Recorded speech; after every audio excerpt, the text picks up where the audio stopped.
Jade, Brandon, Cannon, Julie, and Gracie. and today we'll be interviewing our new principal, Mr. McChristian. So we have a couple of questions to ask you about how your new job is going along here. So I'll start. What inspired you to become a teacher / principal? Becoming a teacher a long time ago, I originally got into it because I wanted to be able to continue coaching. I had a chance to coach at the college level, but I decided just to stay closer to home.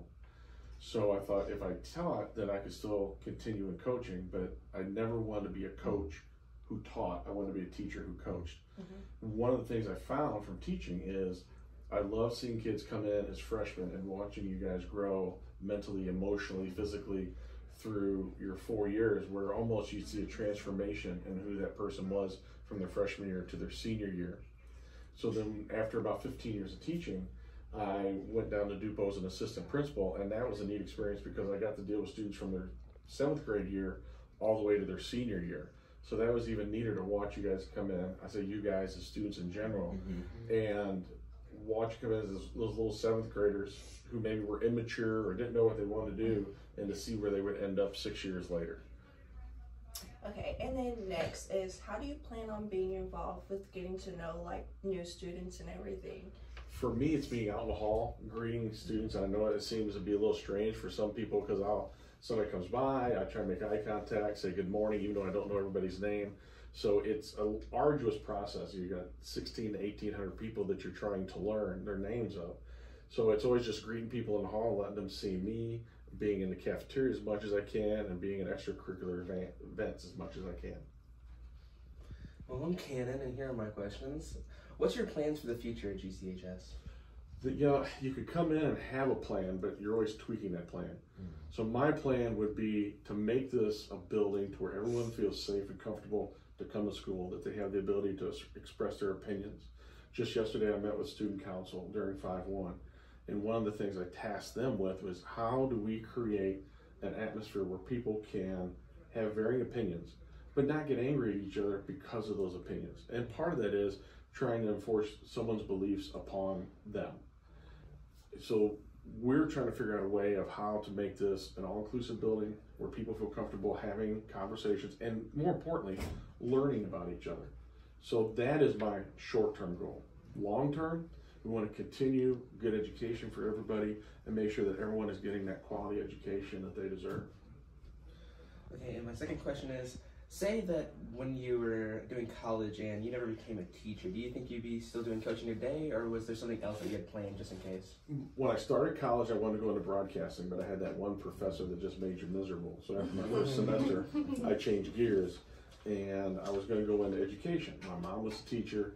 My dad had a teaching degree, but he didn't teach. My aunt was a teacher, and I really come from a family of educators. My cousin's a teacher, my brother-in-law is a teacher, my sister, and so forth. So I probably would have tried to pursue the rank of going into college. I always wanted to be a college basketball coach.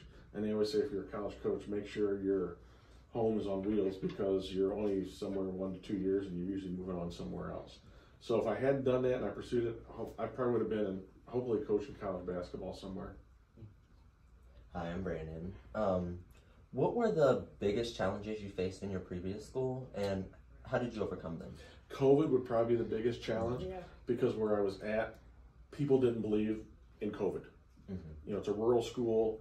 It's kind of removed from a lot of the day-to-day media that you get from being in a Metro East, a large area like this. So they didn't believe in any of it. They didn't believe it existed anywhere.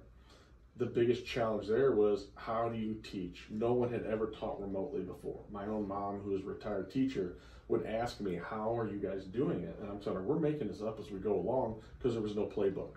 The only thing we kept referring to, my superintendent and I, being history people, would always refer back to the flu epidemic of 1919 and what mediation or mitigations were being put into place. And really the thing that saved St. Louis at that time period was social distancing, shutting things down. So that was the most difficult thing, is how, one, do we give people a quality education, because we were not a one-to-one school at the time. We were, here are your handouts, come by from 10 to 12, you know, we'll socially distance giving you handouts as you come up.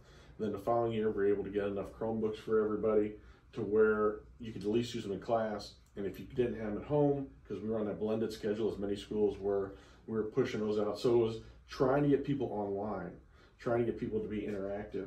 And after that, now the thing has become, how do we get people caught up from what they've learned? We noticed a lot of kids who were in Algebra 1 didn't have those skills because they were on a blended schedule in geometry. To Algebra 2, they were struggling because there were those skills that they hadn't gotten, and same with reading and writing, etc. But the other thing that people didn't realize was socially. How do you act in a cafeteria? You know, how do you behave around people in lines or sitting with each other and eating? So there was really kind of an emotional part of it that we had to get folks caught up on as well. So it was a trying time. That was probably the biggest thing I dealt with. And also, what do you think are the most important qualities for success for GCHS? The most important qualities for them or of them? For them. For them, you cannot be afraid to fail. Everybody, no one likes to fail. I mean, you guys have come, and my son, who's older than you all, come from a generation, I call it the YMCA generation, where everybody gets a participation trophy. What we haven't done a very good job of as a society is teaching you guys how to be resilient from failure. It's okay to fail, but now let's figure out a way to succeed. We know this doesn't work, that's okay, there's no embarrassment in it. The embarrassment comes when you give up and you stop trying. You don't want to ever do that. You want to continue to look for that next step of, okay, I need to just regather myself and let's figure out how I can make this better. And there's nothing wrong with that. Those setbacks happen all the time. All right, I'm Julie, and my question is, in your opinion, what are the qualities of a good high school principal? I think it varies from school to school to school. So I'm just going to give you my opinion of that. Having gone to DuPo, and I was originally from Collinsville, and then having to go to DuQuoin, where I've never lived in my life, to here, which I'm very familiar with Granite City, having been someone from Collinsville. I think good qualities are a couple. One, you can't have an ego, because you've got to surround yourself with good people, because you don't always have all the good answers, but you know when you hear a good answer. So you got to put your ego in the drawer, okay? The other thing is you've got to be open and willing to communicate with people.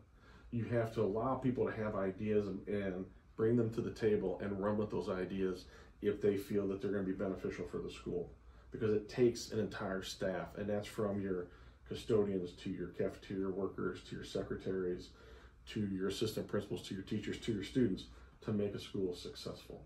So I think you have to be open-minded. You have to be willing to let others, on numerous occasions, and I'm a full believer of this, be in the spotlight. I don't like being in the spotlight. I like supporting those people to be in the spotlight. Now, in the end, that doesn't mean I don't want to do anything and just hide in my office, because at the end of the day, I have to make the final decision, and you have to vet those decisions, because you want to make sure you look at all options possible that you're aware of. Sometimes there's always something you don't think of, and you make that decision and know you made it, having taken in as much information as you can. My last question for it is, what do you think about starting back up late start Mondays? Oh, I don't know, because I was never in late start Mondays before. The problem there would be, because of the size of our district, would be busing. I don't know how that would affect the junior high, the 5-6 building, the grade schools. So that could be a problem with busing. You know, that is a question that would have to be answered on an entire district level. So I can't really give you a good answer because I've never been through it, but I could see the problems with it. Hi, I'm Gracie, and my first question is, what event are you most excited for here at GCHS? Well, we have a lot of events. So being new, I'm kind of looking forward to see what, you know, the Powder Puff night, and you know, we've had Powder Puff previously where I've worked. I know schools that have had to gotten rid of Powder Puff because they got a little, you know, tenuous out there. So really, I'd have to say open mind. I'm looking forward to everything, because especially in the spring when we have so many different events, I'm just curious to see what they all look like. So I can't give you just one, because then I'd be playing favorites and I don't know what they're all like. So give me a year, come back in a year, and then maybe I'll have an answer for you. Okay. And my last question is, what are your thoughts on extending a student parking lot? I would love to be able to extend a student parking lot. I've had some conversations. I don't know if we have the money available right now. I would love to take that front parking lot that we have, or the seniors park. I would love to extend it all the way over to at least the high school. I don't know how many more parking slots that would add, but I would love to see that. I wouldn't mind bringing it all the way around towards the front of the building a little bit, but that's a lot of money. And as you guys have seen, we've been spending a lot of money right now with our new HVA systems. And it goes beyond that because a lot of our grade schools are getting new roofs, they're getting new parking lots themselves. So hopefully, maybe that's something we can address in the next few years. But I don't know, it just depends on finances.